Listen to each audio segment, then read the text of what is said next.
Hello, hello, rising community. Hello, this is Nuna Isima here.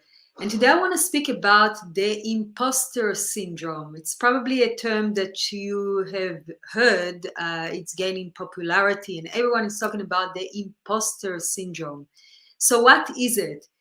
I would say it's a fancy word, it's a fancy term to the feeling that I am not good enough, or I am not worthy, or I am not deserving, or who am I to do or to present or to create such a thing. Or even deeper is I am a flawed. I am a flawed. So this is the imposter syndrome. Now, I want to lay down a foundation here. We all of us, no matter where we are, no matter in what is our position in the marketplace, what we have done, what we have achieved, we all have those voices of the imposter syndrome. And I have had the honor to interview the world's leaders. I've interviewed people that have done amazing things, amazing achievements. They are New York Times bestsellers, authors. They created such an incredible body of work. They've got millions of followers.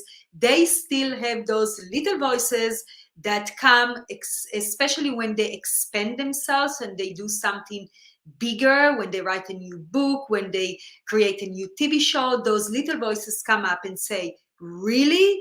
But you are a flawed. Are you good enough to do that?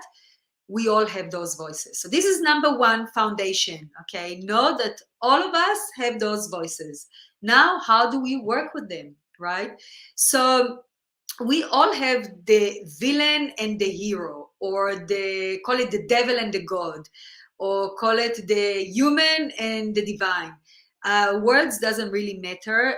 We all have that little me energy that wants to diminishes us, and we've got the higher self, bigger energy that wants us to grow. So we all have those forces inside of us, and it's really which one we feed more.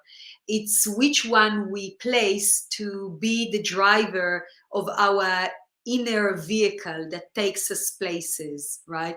So when we hear those voices that diminishes us, that makes us feel unworthy or too small, the idea is to recognize them and to let them be as guests in our inner domain. They can be there, but they cannot drive our being. They cannot be in the sitter drive. They can't have the steering wheel, if you will. They have to sit right there at the back, right? If you imagine yourself riding a bus, right? And you, your highest self, is the driver of that bus. He's in control with the steering wheel. He decides whether you turn here or you turn there.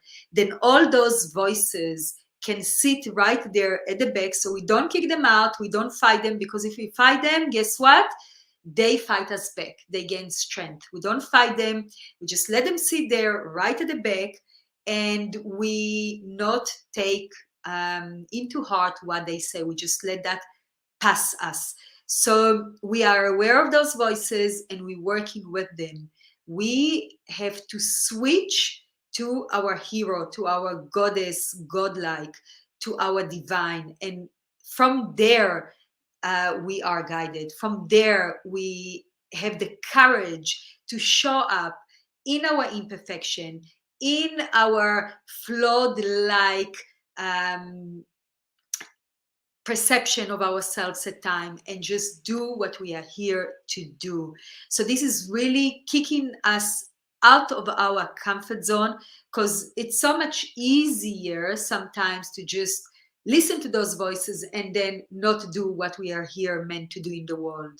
So the work is really to identify those voices, know that everyone else have them too, not giving them power to run our life, and really switching parts of our brain. It's literally moving our neural pathways to the goddess like, to the godlike, to the higher self, and let that power drive us forward.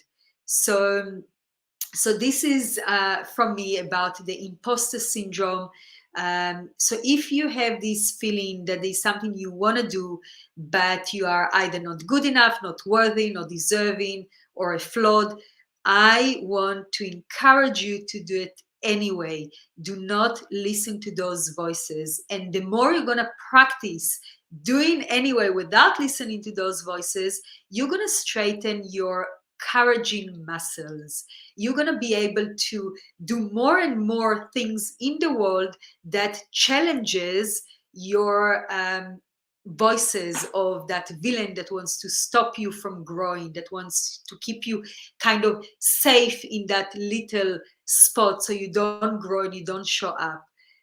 So if there's anything that you've been thinking of doing lately, but you are worried about what other people will say, or you don't feel that you're good enough, I want to tell you that you are good enough and you have to do it. If it's nagging on your inner doors, if it's banging, if it's calling you, it means you need to do it. It means that it is important not only for yourself to come out of your comfort zone and do it, but also to all the people lives that you're going to impact by breaking through that glass ceiling, by doing what you are here to do.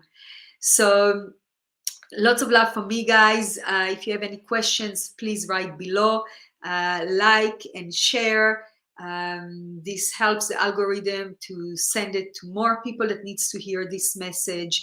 And just know that you are divine. You're already a winner. Just by being alive, you are already a winner. If you knew what it takes for a sperm to impregnate an egg and become a human, this is a miracle already. This is a 1 in a millions chance. So if you are here, you are already a winner. Now go and do the things that you need to do in the world. The world needs you. So shut down that imposter syndrome voice, connect to your higher self, your God, goddess like, and do what you need to do. Lots of love. Ciao for now.